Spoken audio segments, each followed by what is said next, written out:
Hello, dear students. Welcome to the official YouTube channel of the Home Academy. I hope आपने ratio and proportion की last class जो है वो देख ली होगी। आज जो हम कंटिन्यू करेंगे उससे आगे। ठीक है।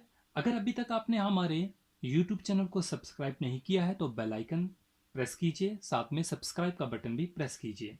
तो लास्ट टाइम हम जो है कंपेयरिंग क्वांटिटीज पे जो है कुछ क्वेश्चन किए थे और रेशो एंड प्रोपोर्शन का बेसिक कंसेप्ट समझ लिया था।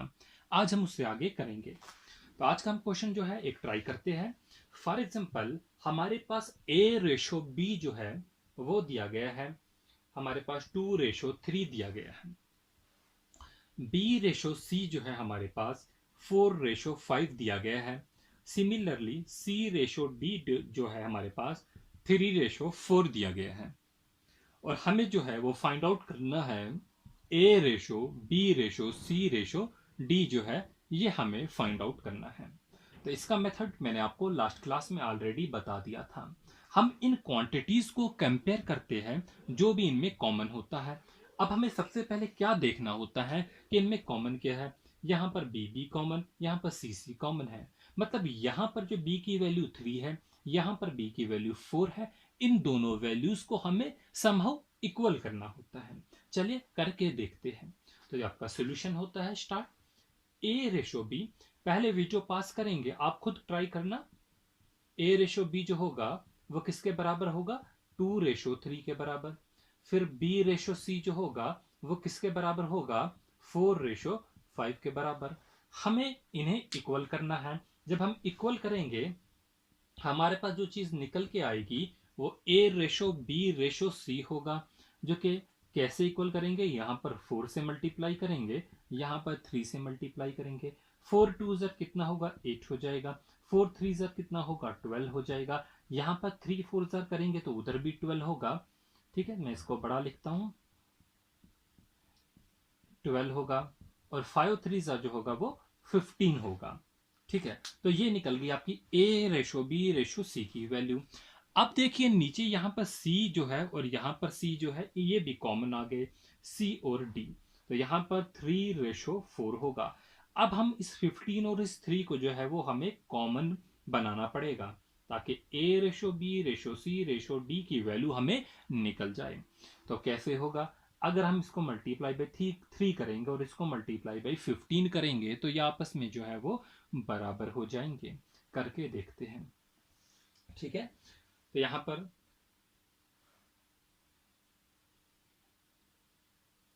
ठीक है 15 है और ये 3 × 15 अगर हम करेंगे तो कितना हो जाएगा, 45 हो जाएगा।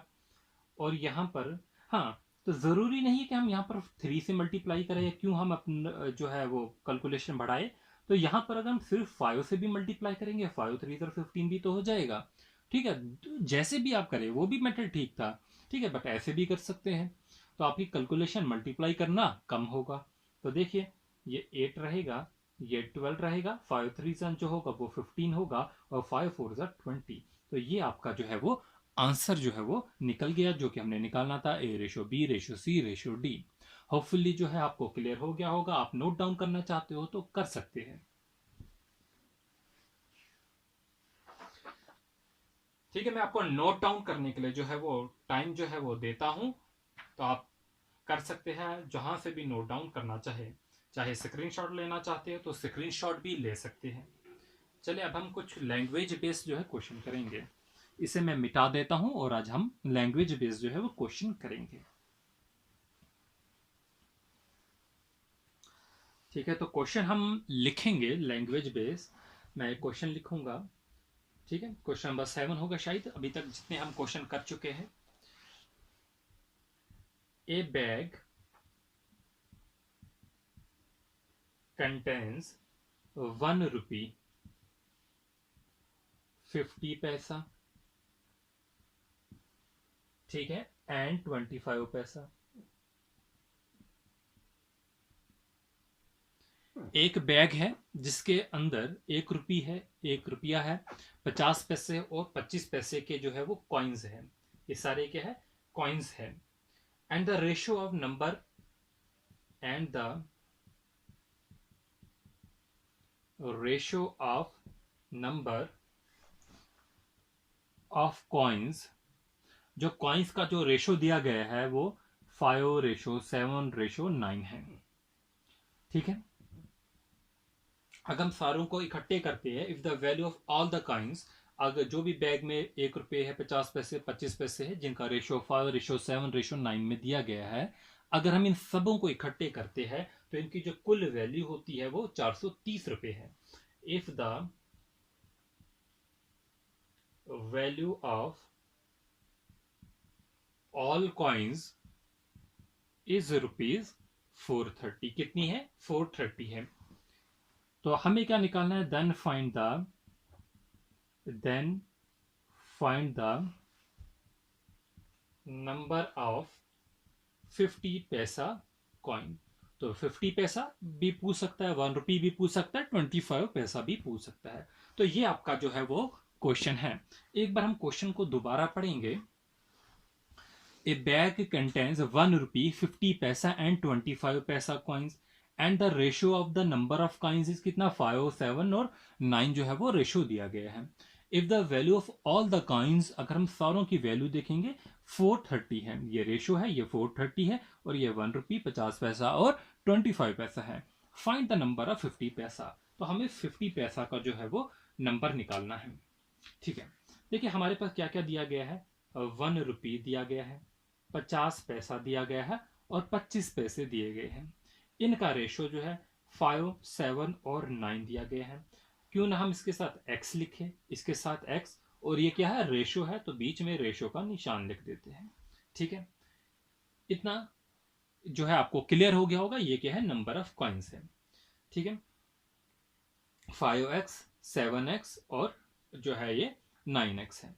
तो 5x को जब हम इससे मल्टीप्लाई करेंगे 1 से तो क्या आ जाएगा? 5x। 50 पैसा को जब हम 7x से मल्टीप्लाई करेंगे तो 50 इंटू 7x आ जाएगा, जो कि कितना होगा? 3.5x। ये क्या है? 50 पैसा है। आप बोलिए, अगर आपके पास 50 पैसे के जो कॉइन जो है वो 7 है, ठीक है, ये 7 है, तो ये कितना हो गया? 50 पैसा, 50 पैसा 1 रुपया, यहां पर भी 1 रुपया हो गया, 2 रुपये, यहां पर 3 रुपये, तो ये आधा 50 पैसे बच गया, मतलब आपके पास 3.5 रुपये है। तो 50 पैसे को मल्टीप्लाई बाई 7 कॉइन अगर है हमारे पास, जो नंबर ऑफ कॉइन्स थे, तो हमारे पास 3.5x है। सिमिलरली अगर हमारे पास 54 यानी कि 25 पैसा के 9 हमारे पास कॉइन्स है, तो उसकी जो वैल्यू होगी वो कितनी होगी? 2.25x होगी। ठीक है, 1 रुपये में 4 जो है 25 पैसे आते हैं, 2 रुपये में 8 हो गए, और 2.25 रुपये में जो हो गए वो 9 हो गए। इतना आपको क्लियर हो गया होगा। ठीक है, अब जो हमने टोटल अमाउंट दिया है वो कितना है? 430 है। लेकिन हमारा जो टोटल अमाउंट आ रहा है वो कितना है? यहां पर 5x है, यहां पर 3.5x है, और यहां पर जो है 2.25x है। देखिए 5 रुपये, 6, 7, 8, 8.5, 9.5, 10.5 जो है 10.5 और मतलब 10.75, तो कुल मिलाकर जो है 10.75x है। लेकिन जो हमारे पास गिवन था, इनकी वैल्यू वो 430 थी, मतलब हम इन दो को कंपेयर कर सकते हैं, और यहां से हम x की वैल्यू अगर निकालना चाहेंगे तो वो कितनी हो जाएगी? वो हमारी 40 हो जाएगी। तो x की वैल्यू कितनी होगी? 40।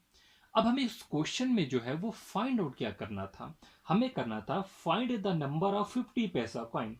50 पैसे के जो कॉइन है उसकी वैल्यू हमें फाइंड आउट करनी थी, और हम जानते हैं 50 पैसा जो था वो किसके बराबर था? 7x के बराबर था। तो मतलब यहां पर हमें 7x की वैल्यू फाइंड आउट करनी है। 7x की जगह 40 जो हम डाल देंगे, 7 4 28, मानने के 280 जो होगा वो आपके पास वो कॉइन्स होंगे जो 50 पैसे के हैं। तो उसकी कुल वैल्यू जो होगी वो 280 होगी।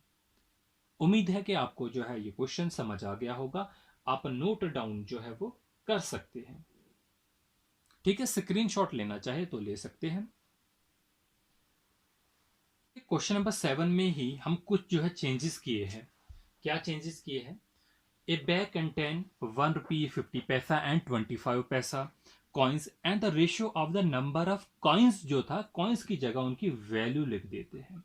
And the ratio of the number of value वो 30:11 और 7 दिया गया है। बाकी जो है if the value of all the coins जो है वो दी गई है, ठीक है, total number and the total number of coins is, इसको लिख देंगे if the total number of coins, यहां पर total number of the coins लिखेंगे, if the total number of coins is कितने 480 है, फाइंड द नंबर ऑफ 50 पैसा coin. तो यहां पर हमने क्या चेंजेस की, वहां पर था रेशियो ऑफ नंबर, लेकिन यहां पर रेशियो ऑफ वैल्यू दिया गया है। तो देखिए हमारे पास 1 रुपी है, हमारे पास 50 पैसा है, हमारे पास 25 पैसा है। तो हम इसकी नंबर ऑफ वैल्यू जब देखेंगे तो वो कितना दिया गया है, 30, 11 और 7 रेशियो दिया गया है। और साथ में हम जो है ये क्या है, अमाउंट का रेशियो, अमाउंट का रेशो दिया गया है। पिछले में नंबर ऑफ कॉइन्स दिया गया था। अब यहां पर हम इसे जब मल्टीप्लाई करेंगे तो क्या हो जाएगा, 1 और 30 इंटू 30 एक्स हो जाएगा। आप बोल लीजिए हमारे पास अमाउंट का रेशो है, 50 पैसे के कितने कॉइन्स होंगे कि हमारे पास जो है 11 रुपए बने। ठीक है, हम जानते 1 रुपए में 2 कॉइन्स लगते हैं, तो 11 रुपए में 22 कॉइन लगेंगे, तो ये हो जाएगा +22x। फिर आप बोलिए 7 रुपए कब बनेंगे, जब हम 25 पैसे कितने जोड़ेंगे। 1 रुपए में 4 होते हैं, तो 7 रुपए में 7 मल्टीप्लाई बाई 4 होगा, तो मतलब 7 4 28x होगा। क्लियर। अब इन सारों को जब हम प्लस करेंगे, 28 प्लस 22 जो होता है वो कितना होता है 50, और 50 प्लस 30 जो होता है वो कितना होगा 80x होगा। और आप जानते हैं इस 80x की वैल्यू हमें 480 दी गई है, 80x जो होगा वो 480 होगा। x की वैल्यू निकालेंगे यहां से तो हम कितना हो जाएगा 6 मिलेगा। तो हमें क्या पूछा है, फाइंड द नंबर ऑफ 50 पैसा कॉइन। 50 पैसा कॉइन जो है वो कितना हमारे पास है 22x, तो ये 22 मल्टीप्लाई बाई 6 हो जाएगा जो कि 132 होगा। ठीक है, उम्मीद है कि आपको जो है ये समझ आ गया होगा। एक बार इसका स्क्रीनशॉट लेके या खुद से नोट डाउन कीजिए ताकि जो है बेटर अंडरस्टैंडिंग हो। बढ़ते हैं अगले क्वेश्चन की तरफ।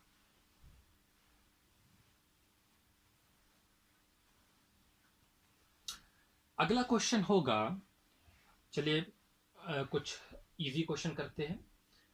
आपके पास क्वेश्चन ऐसे भी पूछे जाते हैं, find the mean proportion, find the mean proportion of 1/4 and, ये एंड है 1/9।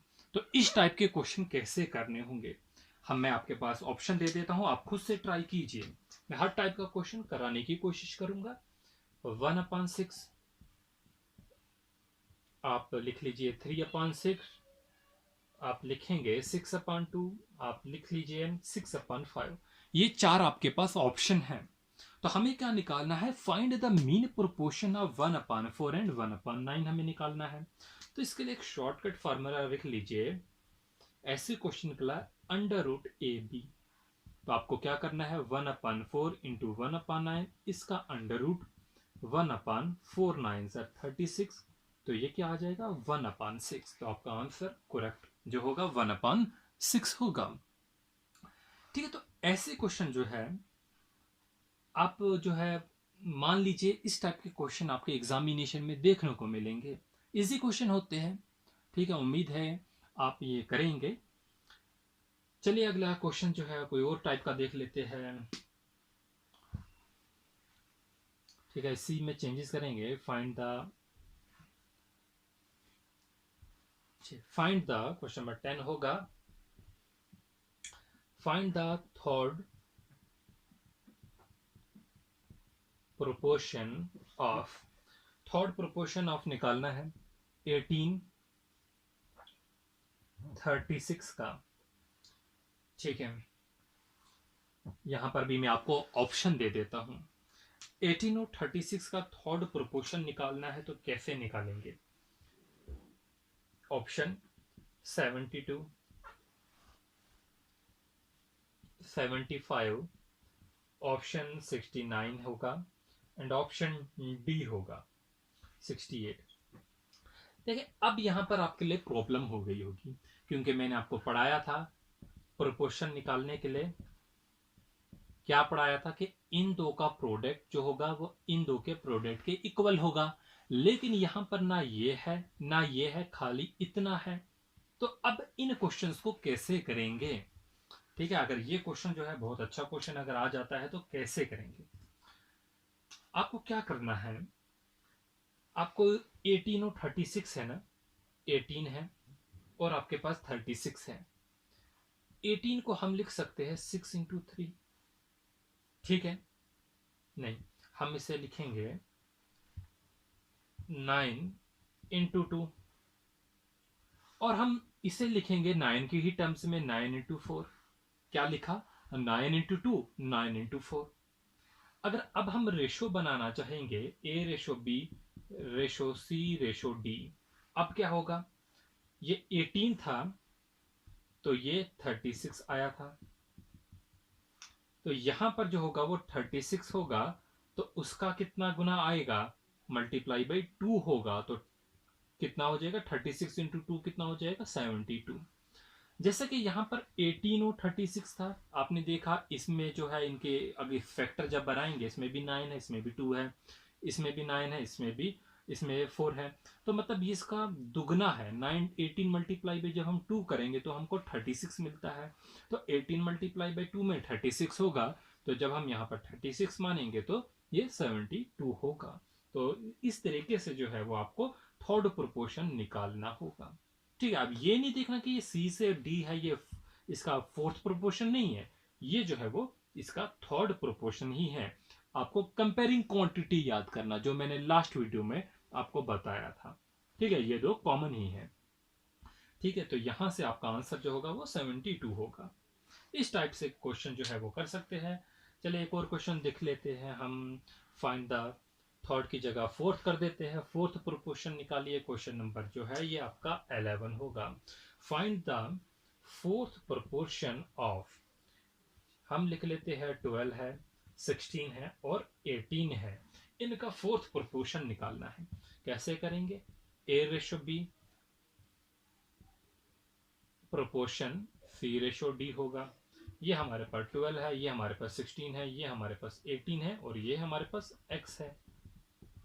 ये हमें निकालना है। तो हम जानते हैं x जो होगा वो 16 into 18 होगा डिवाइडेड बाई 12 होगा, तो ये आपका आंसर होगा। और कितना आएगा? ये 12 है, ये 4 3 जार है, 4 4 जार है, ये 3 1 जार, 3 6 जार, तो 4 6 जार 24 होगा। और इस टाइप से जो है वो आप कर सकते हैं। क्वेश्चन जितने भी आएंगे, आप जिस भी टाइप के आएंगे आपको करने होंगे। तो मैं एक क्वेश्चन जो है वो होमवर्क देना चाहूंगा आपको। ये आपके लिए जो है वो होमवर्क रहेगा। क्वेश्चन नंबर जो है वो 12 होगा। If x ratio y is equal to 13, x ratio y 13 दिया गया है, 13 नहीं रेशो बोल रहा हूं मैं, ठीक है, 1:3 दिया गया है। Then you have to find the value of 7x plus 3y की वैल्यू निकालनी है। रेशो इसका होगा 2x प्लस y होगा। तो ये आपका होगा। ऑप्शन भी दे देता हूं मैं, ए बी सी और डी, 4 ऑप्शन में यहां पर आपको दे देता हूं।